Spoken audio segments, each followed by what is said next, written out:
Hey, what is up, phone lovers? Welcome to the Mobile Roar podcast for the week of April 8th, 2015. I'm Joe Fedora. And I am Chris Chavez. And I'm Kevin Krause.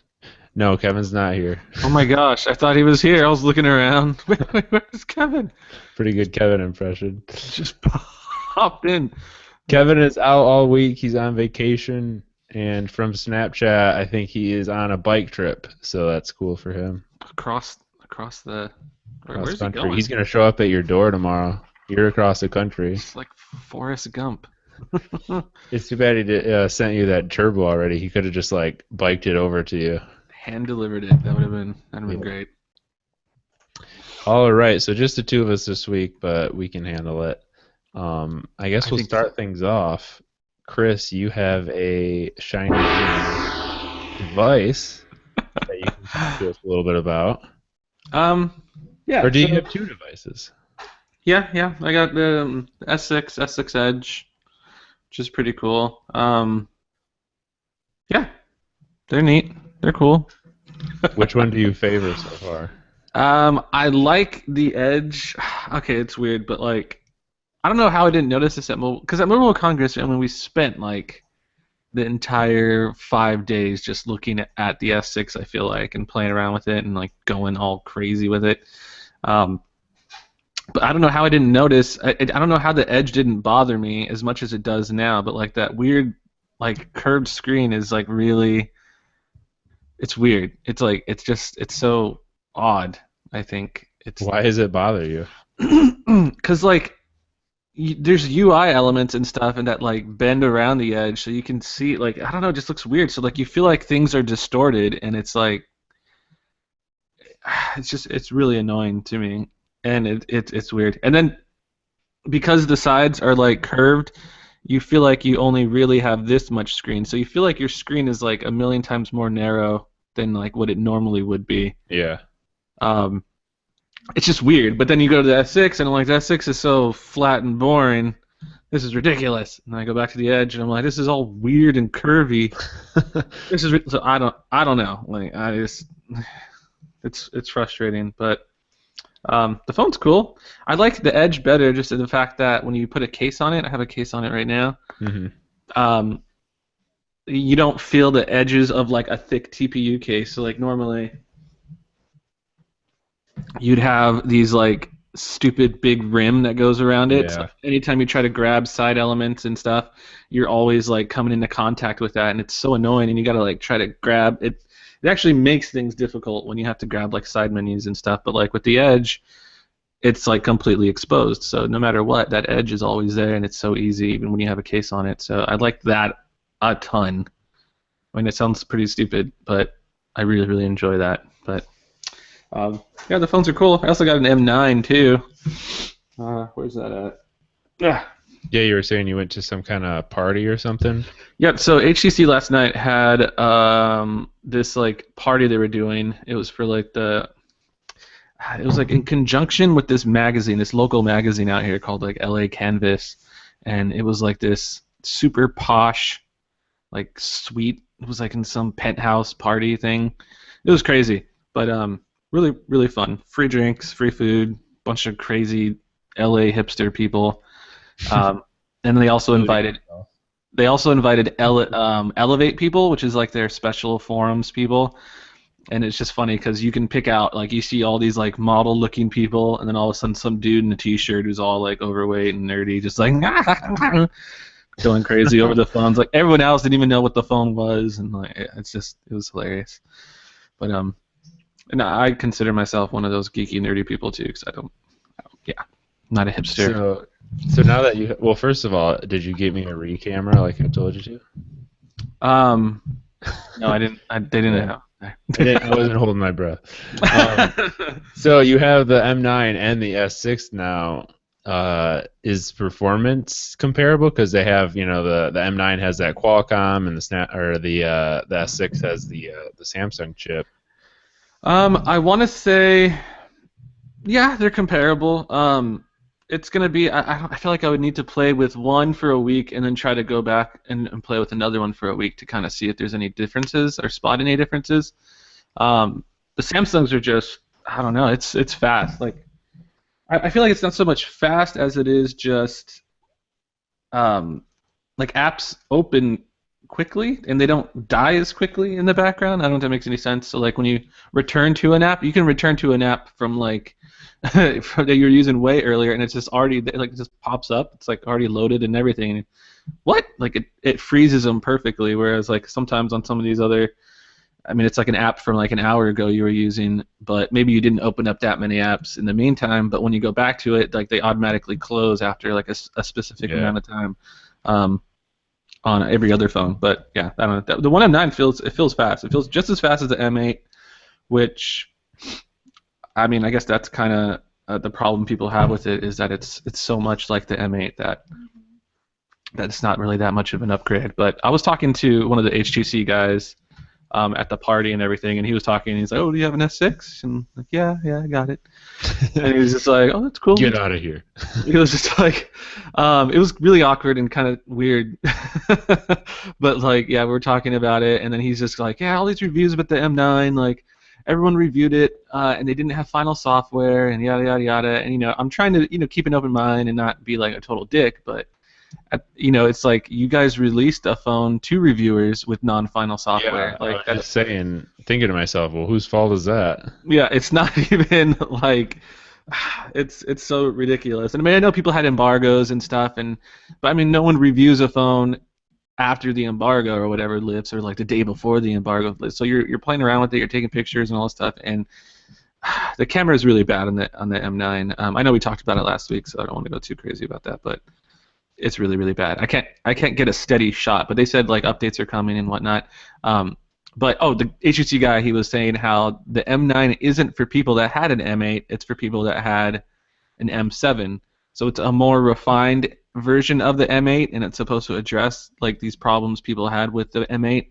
But it's not for people that already have the M8. That's not really who they're targeting. That's what he was saying. So they're trying to do the Apple philosophy then. I mean, Yeah, it sounds like like it's a one M8. that's literally what I mean. That's what I'm like. They should have called it the M8s then or something. But People wouldn't have liked that either, though.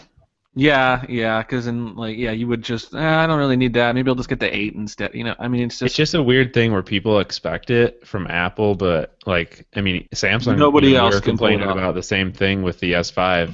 People just, I don't know, for some reason they expect it from Apple, but whenever anyone else does it, it's a big deal. Definitely. I guess they earned that respect or something. They do. I mean, and they have that whole thing about them. They're like the only company that can pull that off and get away with it. I mean, like they continually release phones that have less features, less hardware specs, that look really pretty, but they still sell like hotcakes, and that's all. That's all that really matters. Well, this is a perfect segue because Apple Watch reviews started going out today. Have you had a chance to read any of them? No, I haven't. I mean, it just seems so dumb. Like I feel like I don't need to. Like it's an Apple Watch, and like we already seen so much of it so far. But I don't know. Maybe you can fill me in. What's been like the general consensus? It's kind of been weird. I read the one from The Verge, and in theirs, the way they talk, like they were talking like it wasn't that great. I'll pull up a tweet that someone had from earlier today that I thought kind of encapsulated it.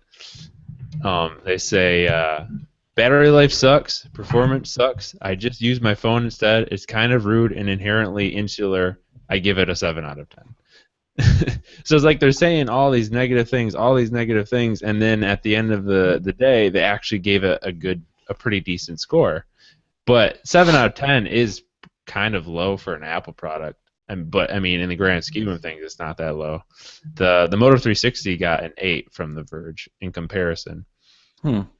So yeah, it's kind of interesting. And I haven't read a lot of the other reviews, but from what I hear, it's pretty much kind of the same thing. It's kind of a weird device, and it takes a while to figure out how to use.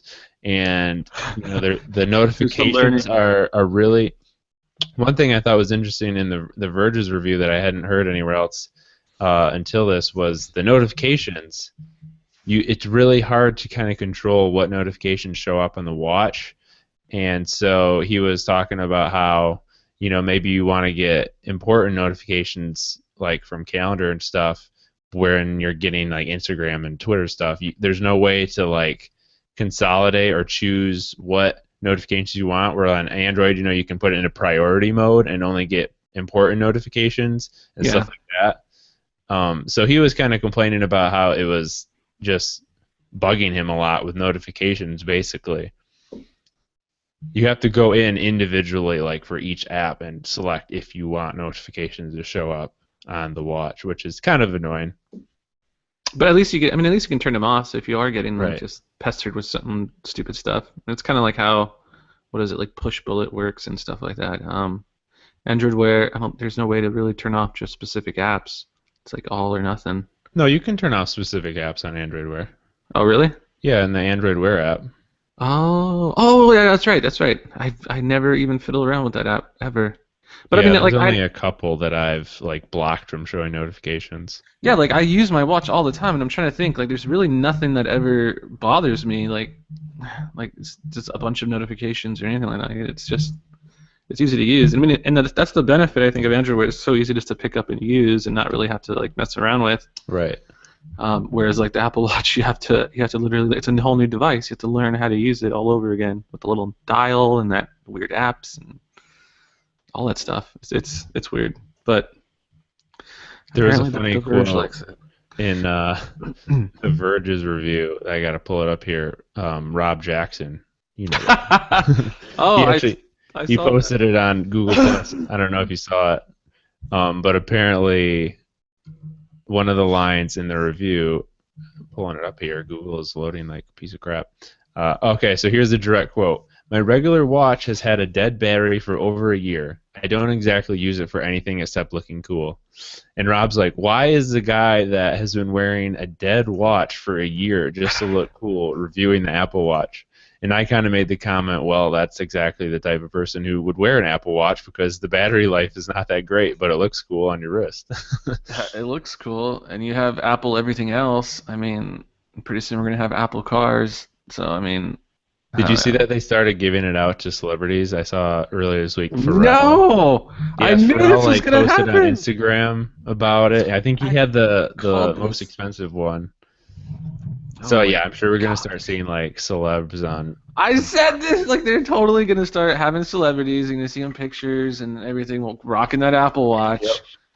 And because they have that $17,000 version or whatever they got, like it makes celebrities want to wear it, and it's so limited and exclusive that yeah, I'll put that on, and it's just like What are you wearing? Oh, I'm wearing Apple. I mean, Apple, they know what they're doing. They know it, and it's funny. Something interesting I've been thinking about today. Do you think Apple will come out with a new Apple Watch next year, like on a yearly cycle? That's a good question. It is a really good question. I feel like they might not.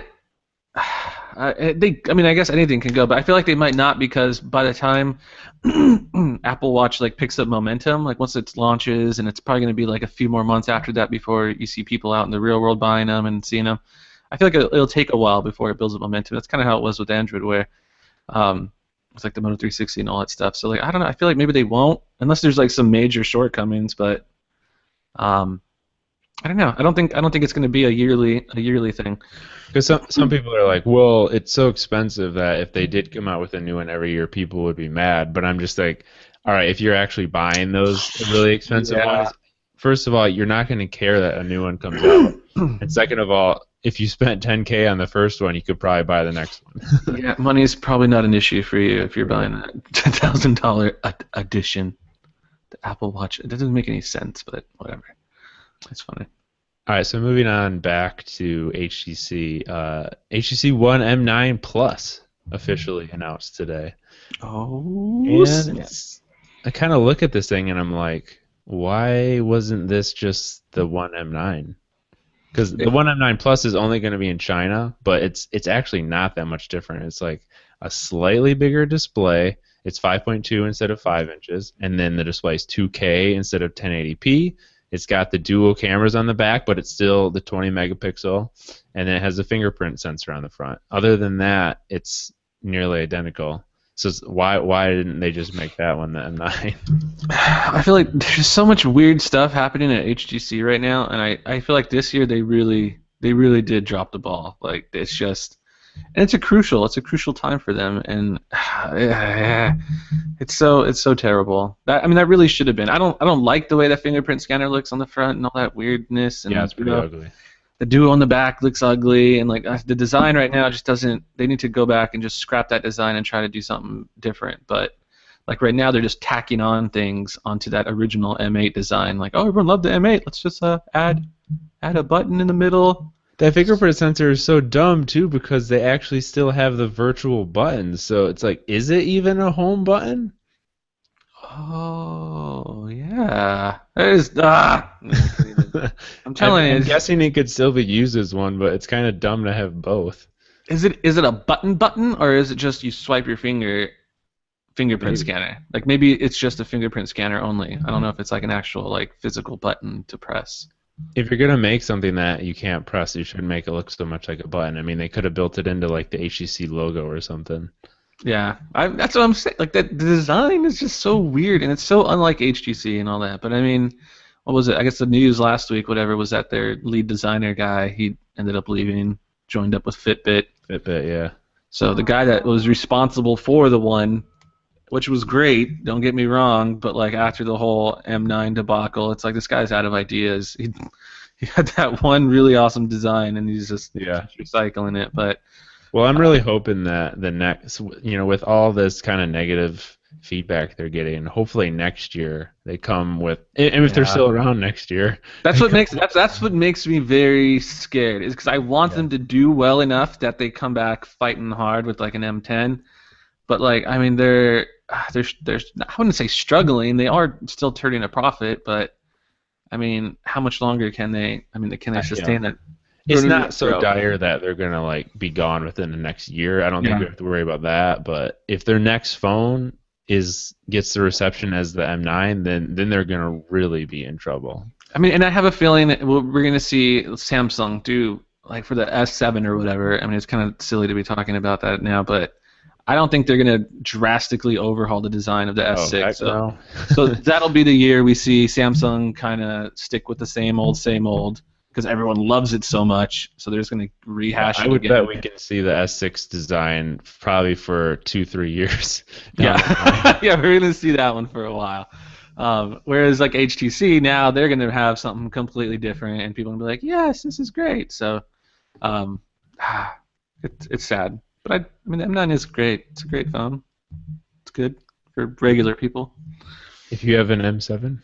If you have an M7 or you have there's some other phone, maybe like an S5. If you're going from an S5 to an M9, your mind will be blown. It's a great phone. But all right, so we have a question here from the Kiddister, and it leads right into our next topic. He asks, do you think the Xperia Z4 is actually going to be a hit in the U.S. because the Z3 got discontinued? We're just going to talk about T-Mobile stopped selling the Xperia Z3.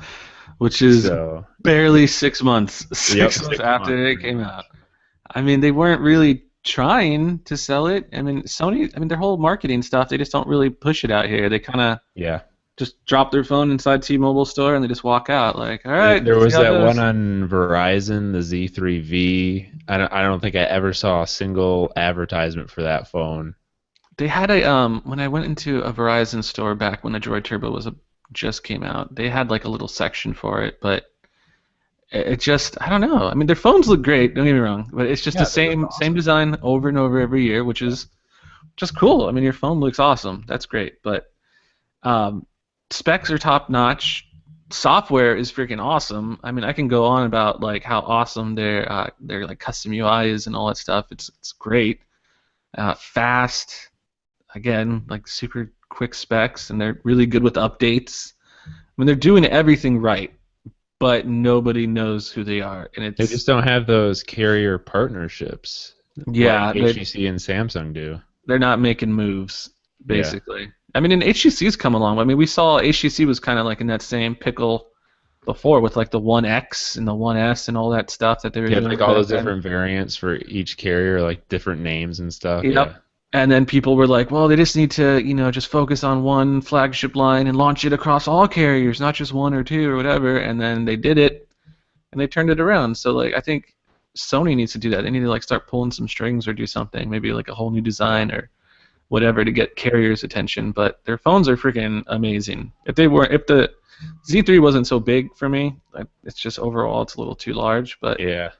friggin', they're awesome. Waterproof. I mean, no one has that. They have features that no one else has, and it's sad. It's really really sad. Yeah, it kills me too. If they came out with like a nice flagship device on AT&T, I would probably get that over like an HTC phone. I mean, if I Yeah, had the opportunity to, but it's just front so hard facing to get a speaker. Sony phone in the U.S. It Do is. any U.S. carriers even carry the compact? Nope, no, it never came out here. You had to buy it unlocked, and that's how I got it. And I mean, the cool thing about their unlocked stuff, their US unlocked stuff, is it works for AT&T and T-Mobile. Like it Right. has full compatibility across You those gotta two. pay a little So bit more for it, but you it would works. think you would think that would make the phone awesome, right? It's almost like a Nexus, but people still just passing up these great phones. Yeah. Sony in general, just as a company, is kind of like sad. They're selling off parts of their company. They don't even make laptops anymore. They're just like selling off all these divisions, and it's They should just call like they should next year just really or the Z4 just call it the Z PlayStation phone or just the they already Xperia tried that, man.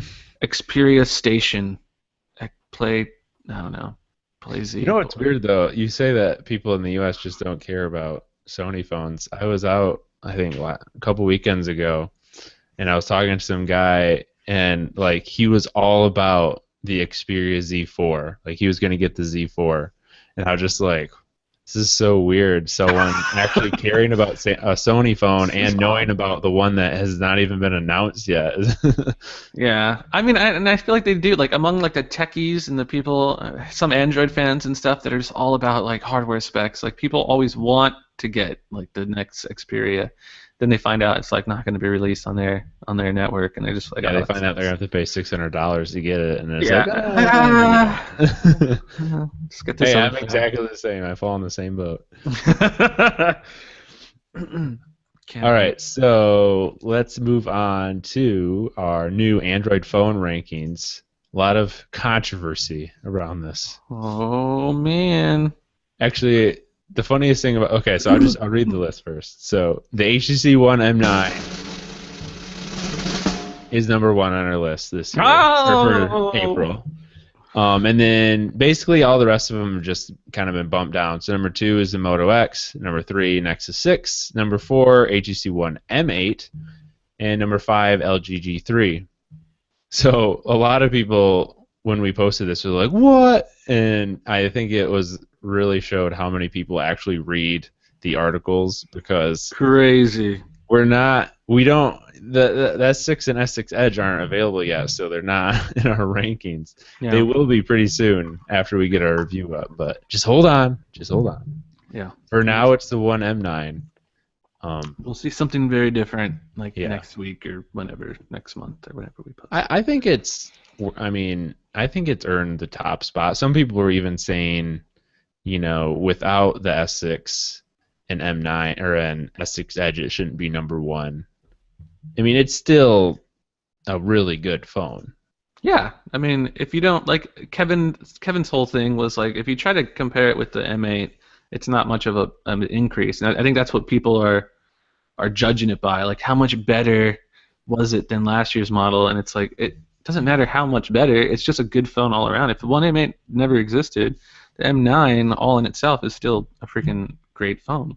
It's great. I think it deserves to be on the top spot for This now. list, this list actually, like when I just look at this list, I think it's a really good time to be an Android user, just because I look at the top three or four, really the top five phones on here, and you get any one of these phones, and you're gonna have a good experience. Even getting the M8 from last year, I mean, you're still gonna have a great experience. Yep, you're gonna have Lollipop. You're gonna have all these awesome software features.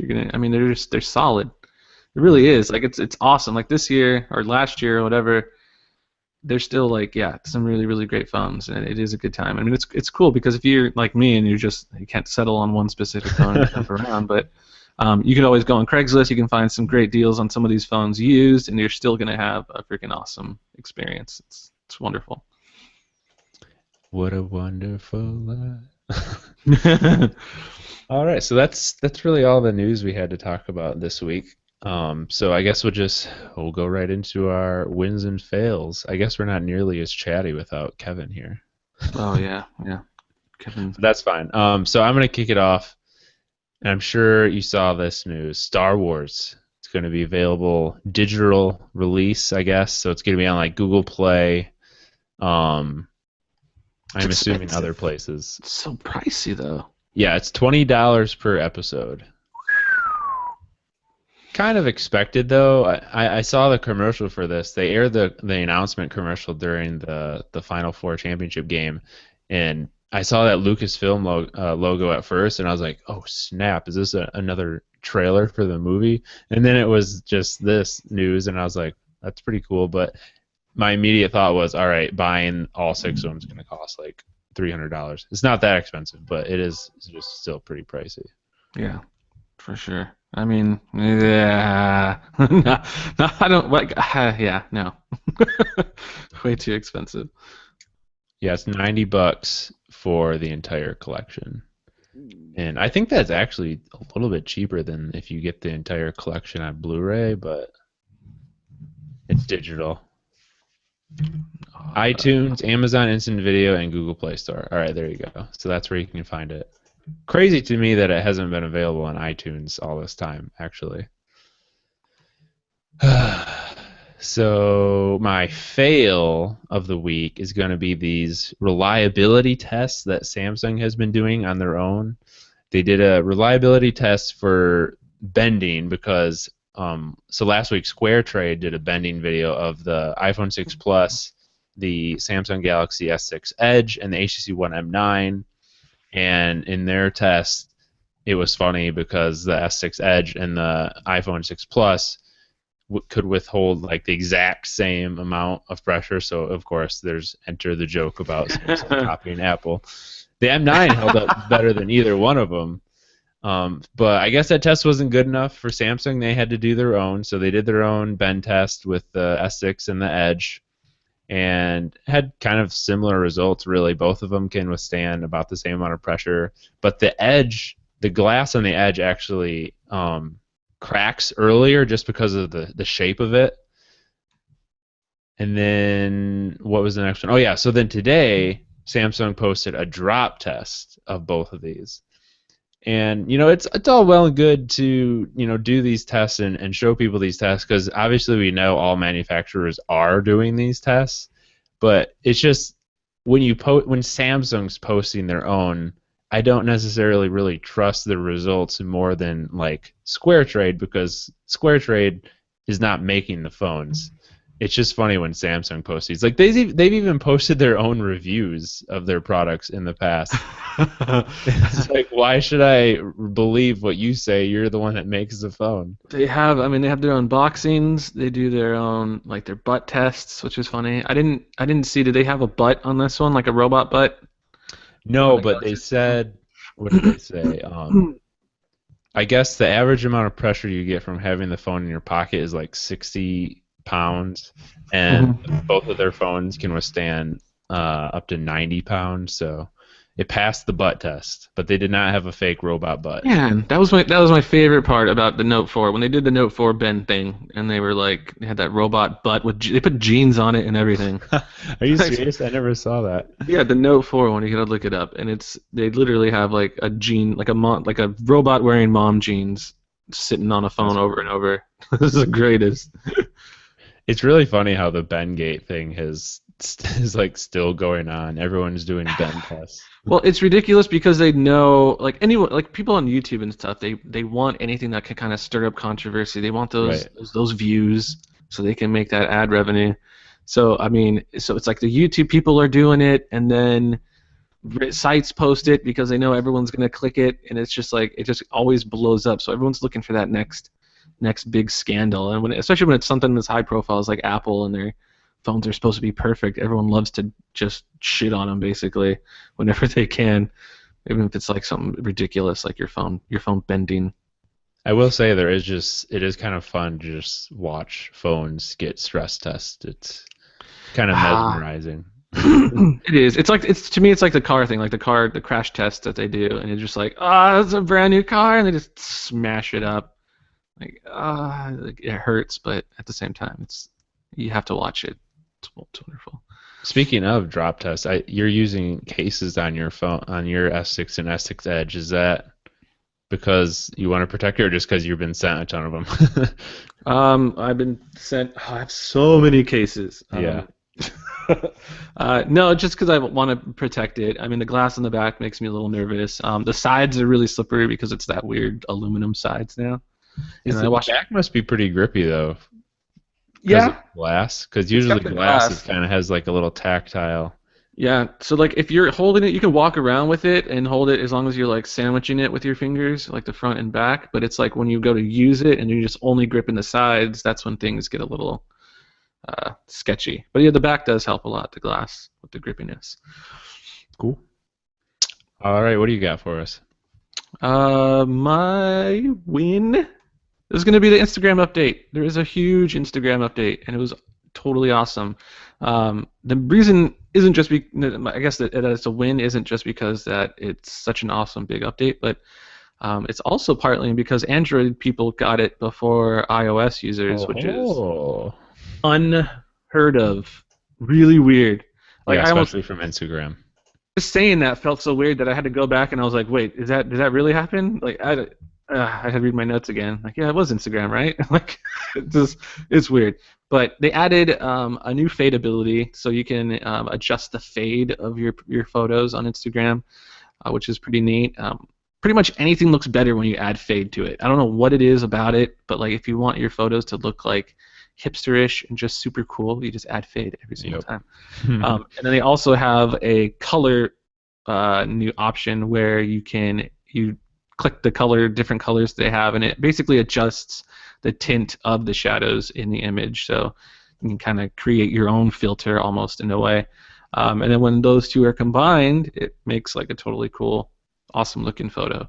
So it's cool. It's cool to see Instagram kind of slowly going more towards all these different photo editing tools and stuff, and I think they really need to, especially when like there's so many other apps and stuff that do it, but like everyone should be turning to Instagram for their photo editing needs, and I feel like they've really been just slacking or just slow to incorporate this. I think the next step is really increasing the resolution, and I guess my fail for the week is no matter what Instagram can do, it's still related to Instagram, but no matter what update they do or they release, they still can't fix the freaking upload quality on their photos. Yeah, It's man. like, I for feel your Android pain. users, it's horrible. So you're like, oh, I got all these cool things I can do now, but like when you upload it, it still looks like balls, and it's annoying, it's frustrating, and I mean we talked about it on the podcast a while back, but like I was working with the Instagram people after I wrote up a post about it.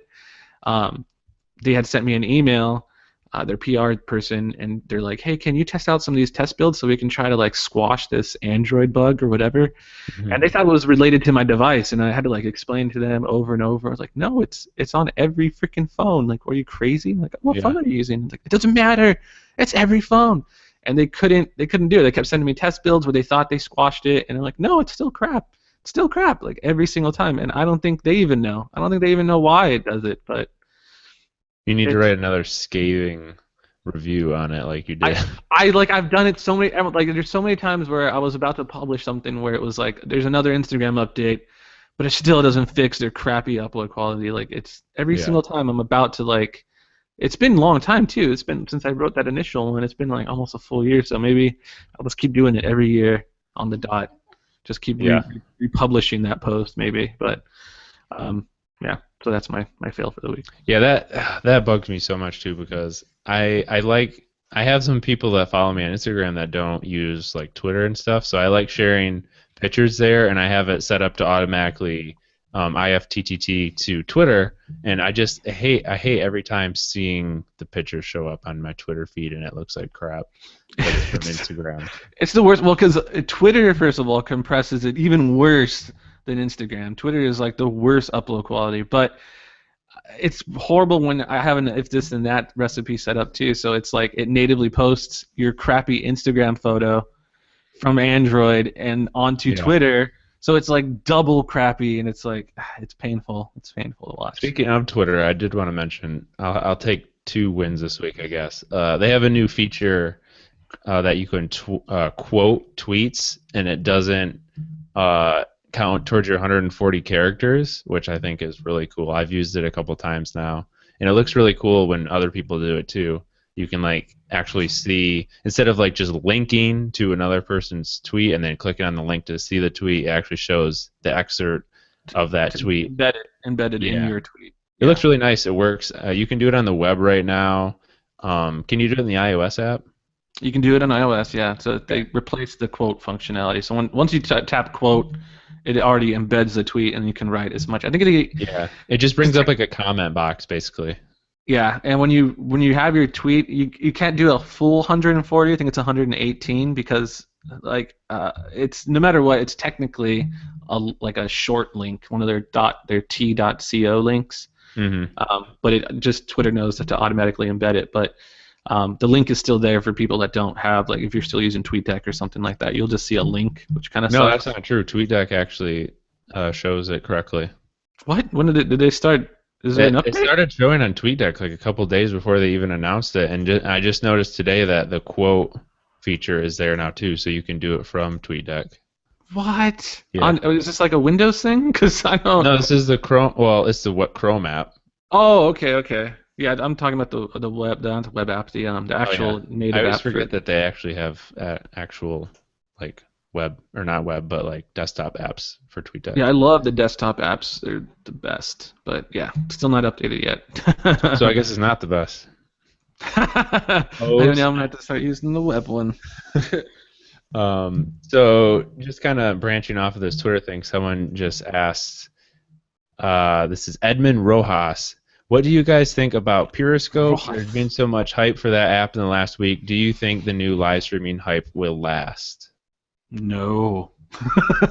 Not from what I've seen. I'm seeing people like, oh, I'm making a peanut butter jelly sandwich. Like, watch me live on Periscope. And it's like, no thanks. Yeah, it's weird. I'm cool. I wrote about, because the Android app's supposed to be coming pretty soon.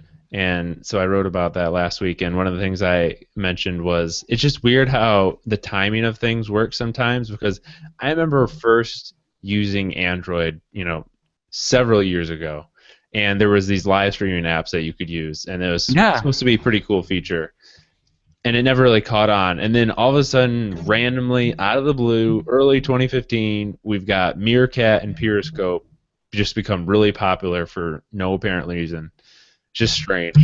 I don't know. I don't get how it works, man. I don't understand how this happens. But yeah, like, what was it? Ustream back in the day. I was using one of their live streaming apps when I went to, I think it was like my first year at CES. I'm like, hey, I'm at CES and I'm live streaming. Yeah. I was using my G1, killed the battery like in 5 minutes. But like, it had like comments. I could see comments. I could reply to comments like during my live stream. It was like it was all pretty full featured, and it worked. I mean, it was back before they had LTE and all that stuff and all these awesome batteries. So. I don't know, maybe that's why I didn't catch on, but even now people are saying, like, when you use Periscope or any of these things, it'll destroy your iPhone battery. It will, yeah. And the problem still is, there's just not enough interesting stuff, I think, for people to live stream, to be honest. Like you said, making a peanut butter jelly sandwiches, a lot of people were doing a live stream of just the inside of the refrigerator. What? The thing for some reason. I've only seen a couple Periscopes that were actually interesting, and I was like glad I could watch, but there have been very few. Yeah, I don't think you can be a regular person. Like, I think it's great maybe for like events, live streaming like something like someone's booth at like CES or something like that, but not just regular Joe Schmoes. Like, I don't want to see make a pizza. Like, the guy literally, I forget who it was, but he was literally live streaming him make a pizza. Like, what? That's so boring. I'm not gonna watch that. Yeah, it's annoying. All right, so speaking of apps, let's move on to our app picks. I've got two this week. I'm doubling up on wins and apps, I guess. Jeez.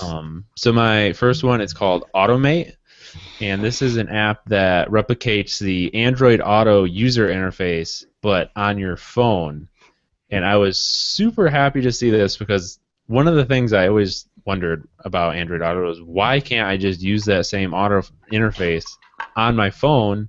Because I mean, come on, everyone already has a phone. A lot of us already have like the docks that we put on our phone. So why Yep. can't I just use that interface and dock it in my phone? Why do I have to buy a big old head unit? It's ridiculous. That's Yeah. what it So is. this guy made it, and it's in beta right now. You can sign up in the Google Plus community, all that stuff to use it. And I mean, it pretty much works just like Android Auto does. There's a couple quirks where like it opens up the map app for navigation instead of like playing in the interface like it does on Android Auto. And same as Mm. music. If you want to open the Google Music app to play some music, it will actually launch the music app instead of just doing it right there in the interface. There's got to be a way to fool Android or Lollipop into thinking that you're plugged in. There's got to be a That's way. what And I like I always don't know thought. why. Like, and I thought someone was gonna do it. Honestly, like when the whole Android Auto thing was like they had the app that they just launched in on the Play Yeah. Store. I thought someone was gonna crack it and they're gonna figure it out. Like so you could just fake plug it in or whatever, but it hasn't happened yet. And it's dumb that Google didn't even think of that. Like why do we have to plug into a head unit? It's super useful. It's super handy. Save lives. Just like let us Yeah. just do it. No, I'm right with you. I thought this is what it looks like, by the way. Um, I thought for sure that someone was gonna really quickly just find the way to. Oh, this is how you tell your phone that you're connected to Android Auto or something. Yeah. But yeah, Maybe so someone will release a dongle. That I think that would be like another thing they could do. A little dongle that just folds it into thinking it's connected. dongle. All right, so then my second app pick is called Pixel Off, and this is for people who have AMOLED displays. And basically, what it does is it's another way of darkening your screen or saving battery life. Though I don't really know how much it saves battery life. Yeah. So basically, what it does is it overlays a very fine grid of black lines over your phone's interface all the time. But they're so small that you can't really tell. All you can tell is that your screen looks a little darker. But what they say is that all those little black lines are pixels that don't have to be turned on. So it could theoretically save you battery life. Though I honestly just use it to darken my screen a little bit more. I don't think it does anything for battery life. Yeah. They have apps where it darkens your screen. So like, because there's some phones you can put it on lowest brightness and it's still pretty bright for like Right. using in the dark if you're at a movie theater or something. But my friend, he was telling me or showing me the one that he uses. But yeah, it's like a little overlay basically that darkly tints everything. But like as far as that one that you were saying, like it's kind of weird because it's putting a grid over your phone. So literally, it's putting an overlay over on top of the UI of everything that you're doing. So in a way, it's probably taxing the GPU a little bit harder in order to keep that going. So it's like, yeah, you're saving it and not lighting up some of these pixels, but at the same time, you're I killing don't know it. though. Do you think that grid overlay is any different than just like a dark tint overlay? For both of them, like I understand the tint for like just lowering the display brightness, but as far as battery savings go, I don't think that's the reason to use it because I don't think Right. it really would work because you're taxing your CPU and GPU just to have this overlay going over everything that you're doing. So it's like it's extra work. But it's a great idea though, and I think it's something that Samsung really could use, or anyone that uses these AMOLED displays, that would be an awesome battery saving feature. Because I mean, Right, Samsung like already has the black and white thing that they do, where you go to power saving mode and you can turn off all the colors to just go to black and white. But it would be Mhm. cool if you could just put that grid. I mean, it would lower the resolution, but sometimes you don't. I mean, I don't need to see like super high def, especially 2K. That'd be pretty awesome. It's actually a freaking wonderful idea. Like, let's see if you can even see on camera how much it lowers the brightness of this. Could you see that? Yeah, a little bit. It's just not as bright. Yeah, it's not much. All right, so what do you got for app pick? My epic is going to be, I mean, it's not anything new, but it's Snapchat again. They have an update. Their update introduced these weird little emojis next to your contacts. Like when you go to your contact section, you look at your contacts' names and all. So now they'll have little emojis next to them, and it'll tell you your friendship status. And it's kind of weird because a lot of people were seeing them, and I guess this is kind of like the appeal of Snapchat is that no one really knows how it works completely. And That's there's the no appeal. nobody like it makes it more viral. So like people have to like search online and like what the hell do these emojis mean, or just even just regular bits. I just barely learned the other day that when you can skip ahead on people's Snapchat. So if someone has a long one, Are you kidding me? You just learned this. yeah, and if you hold it down with your thumb and then you press with your other hand, it'll skip it. And I was like, You never knew that. how did, like, there's no instructions on this, and I was like, when I saw my girlfriend do it, I was like, my mind was blown. Did Because you also know you can double tap to switch the camera around when you're trying to take a Snapchat? no! Yep. I hate this app. I hate Snapchat. Well, here's what I hate. I've never seen these emojis. Where do you even see the emojis? It's in your contacts. So when you go, where you scroll over to the, swipe to the left, and you look at your contacts. When you look at their names will have their like little emojis beside them. And I mean, apparently it's not shown for everyone, so I guess it's like rolling out, or I don't think it's even out on Android yet. But Yeah, I don't have it yet. it will be soon. And it was like such a quiet update. They didn't even like really. They didn't do it. They didn't post anything on their blog about it. They just had their that discovery, the Snapchat discovery video thing. So when you pressed on that, it would tell you, "Hey, we got emojis. They're gonna change your life." And they kind of like explained it. It's not that really that big of a deal of a feature anyway to have like a huge announcement. I don't really blame them. I mean, not announcement, but like something on their blog post. It's really frustrating when a company introduces features like this, and like especially things that need an explanation, but like they don't even have a freaking blog post about it. So what is the point of your blog if you're not blogging anything? But, so that's Snapchat. It's great. I mean, I have such a weird love-hate relationship with it. I hate it, but I love it too because it's really fun. Yeah, I find myself checking Snapchat almost as much as like Twitter, to be honest. Yep, Twitter or Instagram, and it's like I'm slowly understanding the appeal. It's so much funner to just post random stuff on there than it is to like permanently have something attached to your profile, like on Instagram or even Twitter too. But yeah. And do you actually ever use any of those Discover story things? No. I mean, I know they were like eating up people's batteries, so like I don't even bother even clicking on them because I feel like they preload in the background and all that stuff. So I don't use them at all. But I'm sure eventually I'll probably get into it, maybe. But I didn't think I was going to use those, but I've actually been using I think I watch the ESPN one every day because I don't really have time to watch SportsCenter or even want to watch SportsCenter anymore. So I just kind of swipe through the Instagram or the ESPN one, get some news from there. It's kind of cool. It's cool. It's cool what they're doing, and I get it, and it's like so interesting. It's such a weird addition, I think, to Snapchat. It was supposed to be like messaging, and all of a sudden it's like, hey, since you're already in our app messaging, check out these cool videos from our sponsors. And it's like they're kind of like ads. But they're not. They're like these cool, interesting videos, and it's like it's weird. Snapchat's such a strange fish. Oh, I know one thing that's been annoying me about Snapchat. They do a lot more of those live stories than they used to. You know, the ones that show up in the stories page of like the live events and stuff. Yeah, live events. They do a lot of those now, and it used to just be like every once in a while there'd be one in there, and like sometimes there's like 3 going on at one time, and it's a bit much. I have one for like usually if there's an event anywhere near LA, there's one. There's like some college one that they do, and then there was when I was in LA for the HTC party, I had my first. I didn't even know. Like I was always wondering, like how do they pick the stuff that shows up in there? But when you post something and you're near one of their little events, I guess it'll show up. So it'll say my story, and then right below it, it says, "Do you want to publish this to like the LA story or whatever?" And I was like, "Oh shoot, I can actually like be a part of that!" Like I was so freaking excited, so I published it to that too, and yeah, it's cool. Did you find that your Snap had like way more views than usual because of that? Oh, I don't know. I never look at that, actually. And I barely just figured out that you can tap and then see who's looked at your Snap. So, yeah, I haven't even looked at it. So I'll have to check it.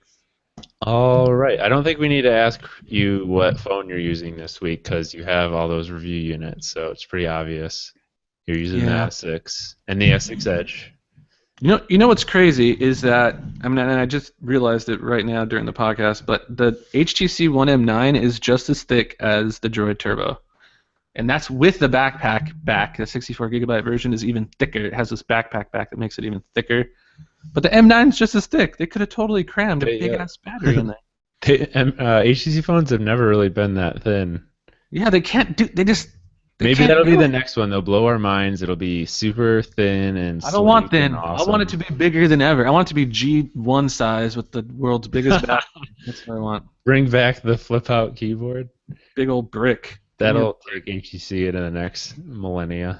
Dude, people would go crazy for the flip out a G1 remake. Yeah, they would. People go nuts. The big Someone battery. should look up when the last Android phone with a keyboard was announced. That would be I mean, really I feel like interesting.